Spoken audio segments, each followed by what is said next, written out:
Begini, ini kan kelakuan misalnya katakanlah pejabat atau mantan pejabat. Ya. Kan ada kejadian kemarin tuh. Tiba-tiba muncul sosok yang disebutkan Pak Gatot tadi kan. Padahal orang mau bersilaturahmi untuk klarifikasi. Maksudnya ya? Jokowi yang di Solo. Jokowi yang di Solo. Dan ya, kemudian Hercules datang ke sana. Datang ke sana. Oh gitu. Jangan mantan pejabat dong, banyak Iya. mantan pejabat. Lalu kemudian, kok kita heran? Ini kenapa ya? Tiba-tiba kok, padahal orang yang datang itu maaf kata, itu ibu-ibu sama orang tua. Kan ada Rizal Fadila, Bu Kurnia itu yang diterima itu Damai Hari Lubis. Kakek-kakek, dua kakek, sama satu ibu-ibu. Kok tiba-tiba dihadapkan pada kelompok-kelompok? Begini Pak Gatot, banyak sekali kan kelompok-kelompok yang kemudian seperti digunakan oleh penguasa atau mantan penguasa untuk kepentingan dirinya. Ya dalam kasus misalnya ijazah palsu dan lain sebagainya, kan itu terjadi kalau kita mau jujur. Ya tentunya kalau itu benar-benar menggunakan preman, ya istilahnya sangat memalukan, ya kan, sangat memalukan. Masa rakyatnya sendiri yang saya yakin mereka dulu juga milih Pak Jokowi tidak diterima, preman malah diterima kan? Ya.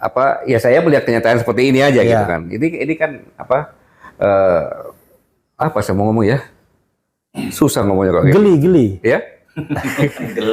Ridiculous kalau bahasa Inggrisnya ridiculous. Gitu. Jadi geli. Ya komentar saya susah lah mau komentar lagi tuh bahasa apa lagi tuh kayak gitu kan.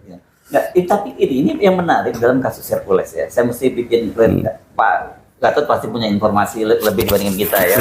Kan disebutkannya bahwa Hercules Pak Prabowo itu pernah menjadi ketua Dewan Pembina GRIP gitu ya, GRIP Jaya. Padahal sudah ada surat pernyataan dari Pak Prabowo tahun 2022 mundur. Tapi GRIP Jaya menyatakan bahwa Pak Prabowo itu tidak pernah mundur dan ini kelihatannya ini nama Pak Prabowo menurut Anda dicatut ya oleh Hercules. Justru itu yang saya marah. Sedikit ngomong tenang aja presiden kita dekat dengan kita. Ya betul. Mana presidennya? Udah jelas. Pada saat Daniel Kopassus beliau ngomong masalah preman Hercules, nggak ada kaitannya. Kemudian secara tertulis ya dari Partai Gerindra kan menyatakan tentang Pak Prabowo sendiri.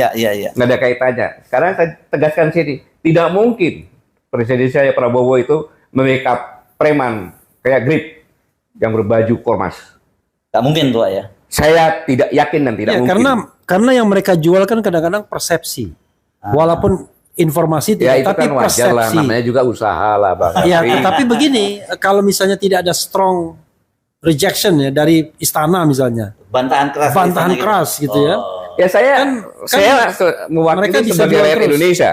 Di mana Pak Prabowo adalah presiden, kepala negara dan kepala pemerintahan. Saya katakan tidak mungkin presiden saya sekelas Pak Prabowo seperti itu sebagai kepala negara, kepala pemerintahan membackup GRIP. Tidak mungkin. Oke, nah ini sebentar, ini pengalaman kan tadi kan beliau itu kan jadi cerita bahwa Hercules itu datang ke sini karena TBU. Waktu jadi TBU itu bawa kendali operasi apa singkatnya? Tenaga bantuan operasi. Tenaga bantuan operasi. Iya, bawa barang, gitu kan. Nah, itu kan Pak Gatot juga punya pengalaman di Timur yang sama. Jadi sebenarnya hubungan itu seperti apa sih, Pak? Ya, ini kan karena begini. Kita kan prajurit-prajurit di sana. Merasa sudah dibawain barang-barangnya kayak gitu kan, maka dibawa ke Jakarta dan ke Solo segala macam untuk supaya kesejahteraannya, kehidupannya lebih baik, berubah lah gitu kan.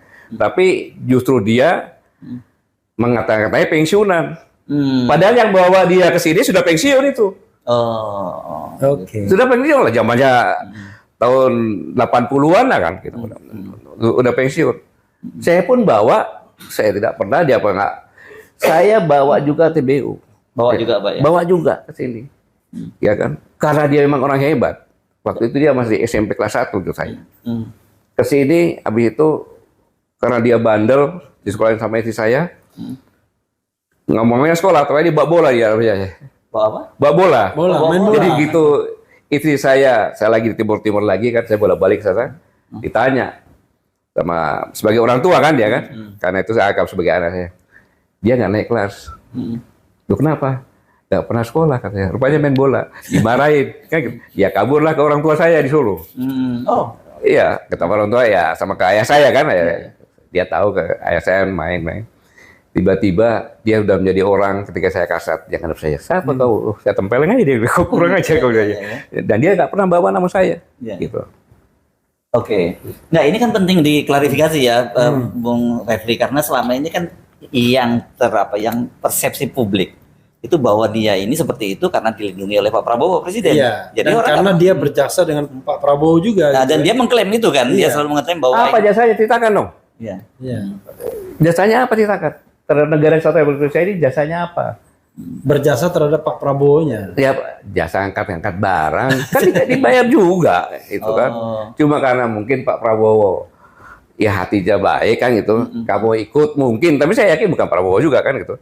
Kamu ikut ke Jakarta ya disekolahkan segala macam. Gitu.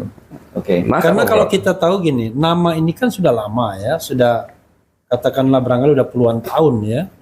Dan kadang-kadang terkesan penegak hukum pun tidak bisa menjangkaunya begitu. Atau tidak berani bahkan Ya, pas itu malah. makanya pakai bahasa halus kan, tidak Ya. bisa menjangkau. Ya saya kali ini saya angkat topi dengan Kepolisian Republik Indonesia. Ya yang di Depok dia berani karena dia tahu, ya kan, dia berani dan kita lihat saja, ya kan, sampai di mana proses hukumnya. Ya. Saya sampaikan kau jangan takut. Itu hanya bawa nama presiden saja. Waktu Danjen Kopassus jelas kok ada videonya. Tidak ada kaitannya dengan Hercules. Iya. Karena banyak sekali kelompok-kelompok ormas ya, itu yang memang mempersepsikan dekat dengan kekuasaan dan cenderung berbuat sewenang-wenang. Ya. Nah, tetapi de facto kadang-kadang mereka juga memang ada jabatan di, misalnya komisaris BUMN ya kan, datang sok jagoan, kemudian ngancam orang Noel gitu kan. Lalu hal seperti itu terjadi. Jadi gimana? Apakah semata-mata salah mereka atau sesungguhnya kekuasaan pun tidak tegas untuk menyeleksi dan membatasi preman-preman ini gitu? Ya mungkin tidak mendengar ya, makanya dengan podcast kita ini sampai ke Pak Prabowo ya, sampai pemerintah, kita berantas premanisme karena itu akan menjadi cancer dari masyarakat. Karena masyarakat sudah susah lagi, ditambah susah lagi gitu kan. Karena definisi saya mungkin Mas Ersu, preman itu sederhana, yaitu orang yang biasa menggunakan kekerasan, terutama kekerasan fisik untuk mencapai tujuannya. Dan keroyokan. Iya biasanya. Kalau kita kan ibaratnya kita berargumentasi, kita berdebat, kita buka buku, kita ada ilmunya kan. Kami. Ya, kalau Pak Gatot kan juga bertempur.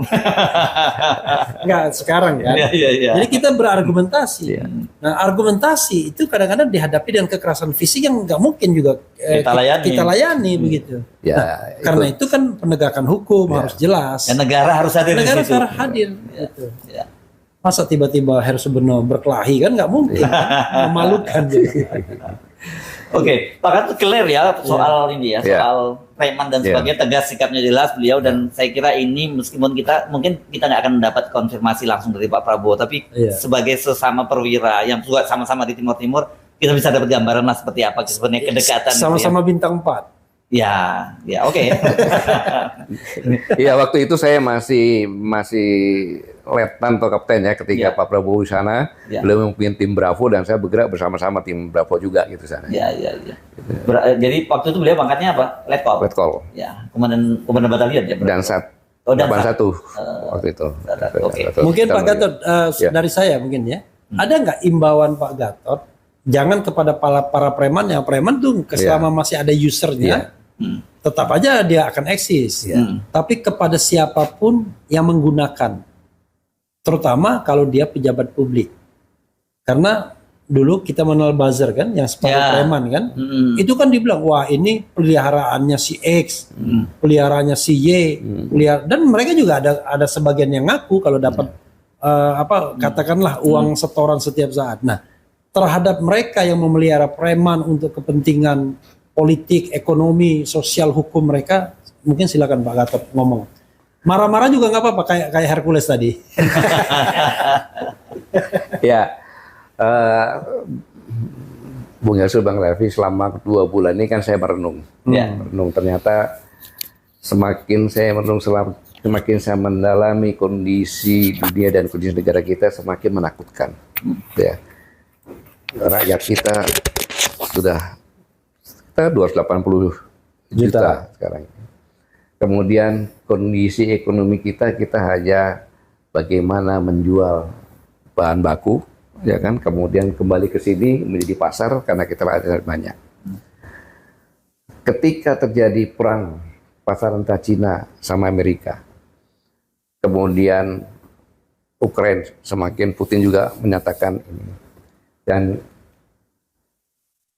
kita sama-sama tahu bahwa teori hegemoni yang disampaikan oleh Amerika dengan global paradox, yaitu keterbukaan, demokratisasi, lingkungan hidup, HAM, itu kan semua kan kaidah-kaidah hukum yang gitu kan sebagai polisi dunia. Ya. Sekarang ini karena perang berkepanjangan, karena kondisi ekonomi yang sulit menghadapi perang dagang, mereka tidak lagi menjadi polisi gitu kan. Nggak ada polisinya. Nggak ada polisinya gitu kan. Istilahnya. Nah, sekarang ini dampak dari dua kejadian di dunia ini, ada ketidakpastian ke depan bagaimana. Ya kan? Kita sudah kena lompatan teknologi yang dulu waktu saya masih menjadi kasat sampaikan dampak dari peak oil theory akan menjadi orang lebih hemat lagi, tidak menggunakan orang. Kemudian kalau dulu saya bilang pakai laptop bisa lihat ke pasar gitu kan, sekarang tiba-tiba ada Grab dan sebagainya. Sehingga itu perangkap teknologi IT ini membuat lebih efisien. Maka sumber daya manusia lebih kecil. Ini berkaitan dengan ini. Kemudian kita akan masuk lagi ke mungkin 2025, 30-an itu kuantum. Di mana hitung-hitungan apa itu lebih cepat, ya kan, security segala macamnya. Nah, ditambah yang tadi ya, akhirnya kita hidup di hutan belantara rimba yang terjadi hukum rimba, gitu. Siapa yang kuat, dia makan yang lemah. Siapa yang ekonomi kuat, adalah dia bisa memproduksi dengan low cost, kemudian dia bisa menggunakan high teknologi, kemudian dia bisa menghasilkan high performance atau barang yang bagus, ya. Kemudian dia bisa menjual dengan low price. Itulah yang jadi pemenang, gitu. Nah, kita sekarang ini yang saya sampaikan tadi, kita sudah high cost, ya kan, produksi. Kemudian tidak dibarengi dengan teknologi yang canggih, sehingga barang yang dihasilkan pun kualitasnya tidak tinggi, tetapi price-nya mahal. Siapa yang mau beli? Gitu. Dan ini semuanya kemakan dari jadikan pasar oleh Cina. Nggak salah dia cari pasar sini. Kalau kita punya bargaining position-nya bagus, kita ngomong dong, oh, lu kesini dong barang-barang lu, ya kan, gue pakai merek pabrik gua, dan gua jual ke sana, bagi-bagi keuntungan, kan bisa seperti itu. Tapi enggak kan gitu, jadi pasar. Nah ini dalam kondisi yang seperti ini, ya kan, bagi orang-orang tadi yang memelihara preman, saya minta sadarlah, kita sama-sama berjuang bersama-sama, karena bangsa yang hebat adalah bangsa yang tangguh, bangsa yang cerdas, bangsa yang sigap menghadapi situasi, dan bangsa yang bersatu. Itu modalnya. Nah sekarang kita sama-sama bersatu untuk negara kita ini, kan? Apalagi preman terus dihilangkan, makanya korupsi dihilangkan. Semua kita rakyatnya bersatu lawan itu premanisme, lawan itu mafia, lawan itu korupsi, mafia hukum segala macam, teriak semuanya sama-sama. Itu cocok. Salaman dulu kita. Oh, salaman ya. Oke, terima kasih. Belum. Ini ada soal kan dari kenapa kemudian ribut-ribut Hercules tadi itu ya. Itu karena sebenarnya dia kelihatannya pasang badan, kan ada 8 poin tadi yang Pak Gatot sebutnya, para purnawirawan itu. Yang paling diributkan sekarang itu kan memang poin ke-8 soal tuntutan agar Gibran itu ganti lah, dicopot. Dimakzulkan. Bahasa hukumnya gitu ya, dimakzulkan ya. Tapi bahasa di situnya dicopot. Dicopot dan sebagainya. Pak Gatot sendiri memandangnya seperti apa? Apakah memang harus seperti itu? Ya kan gini, Bang Her, saya katakan mereka ini kadang saya katakan beliau-beliau ini senior-senior saya, ya kan. Beliau-beliau ini kan senior-senior saya yang gila semuanya itu, ya. Gila sangat mencintai negara kesatuan Republik Indonesia, itu poin yang pertama. Yang kedua, sama dengan saya, beliau-beliau ini sadar bahwa umurnya nggak panjang lagi. Ingin husnul khotimah. Nah, Pak Gatot kan baru 52 kan sekarang. ya, kenapa? Karena beliau dengan saya pernah bersumpah. Ya. Yang tidak bisa dihapuskan kapanpun juga, secara pribadi sumpahnya, karena demi Allah saya bersumpah akan selalu setia kepada Negara Kesatuan Republik Indonesia yang berdasarkan Pancasila dan Undang-Undang Dasar 1945. Kekhawatiran terhadap negara ini dalam kondisi yang sekarang ini yang berkaitan dengan Gibran, itulah yang menyebabkan beliau itu bersuara. Oke. Kayak itu, ketakutan karena kecintaan pada negara untuk menyelamatkan negara, ya kan? Membantah silakan. Ya. Tapi jangan menghina. Jangan menghina perorangan dong. Ya. Apalagi ngomong purnawirawan, saya kan purnawirawan, presiden saya juga purnawirawan dong. Lalu kan gitu. Saya pun kalau dikatakan, Pak Gatot itu kan non konstitusional, iya tidak ada masalah. Kan di argumen itu argumen yang dikatakan Bang Refli gunakan otak lagi gitu. Bukan gunakan otot gitu. Jadi kesimpulannya, saya berpikiran positif bahwa purnawirawan itu sangat cinta kepada negara dan khawatir beliau tahu situasi ancaman. Kalau nanti tidak disampaikan, tidak ikut berjuang, maka ketika dibangunkan tadi kan, ya dibangunkan. Terus ketika apa? Tangan bicara, mulut terkunci, tangan dan mulut terkunci, tangan dan kaki bicara. Ya. Nah, tangan yang bicara kayak jadi saksi kan gitu. Lagunya Chrisye ini. Lagu Chrisye yang cuma sekali doang dia rekaman. Setelah itu nggak bisa nyanyikan lagi dia. Kan itu kan. Itu yang ditakutkan gitu loh. Jadi sangat wajar menyampaikan hal semacam itu. Kan warning. Itu kan warning kan gitu. Warning yang disampaikan kepada penentu kebijakan. Bukan mereka mengeksekusi. Apalagi menekan, mengancam. Tidak ada kan, itu disampaikan kepada presiden. Karena sebenarnya mereka mau minta waktu bertemu dengan presiden sebetulnya kan. Ya, tapi belum ketemu. Iya, dengan cara seperti itu kan sampaikan. Dan dalam negara demokratis ya usulan itu wajar saja. Yang tidak boleh itu melakukan perbuatan anarkis kan begitu.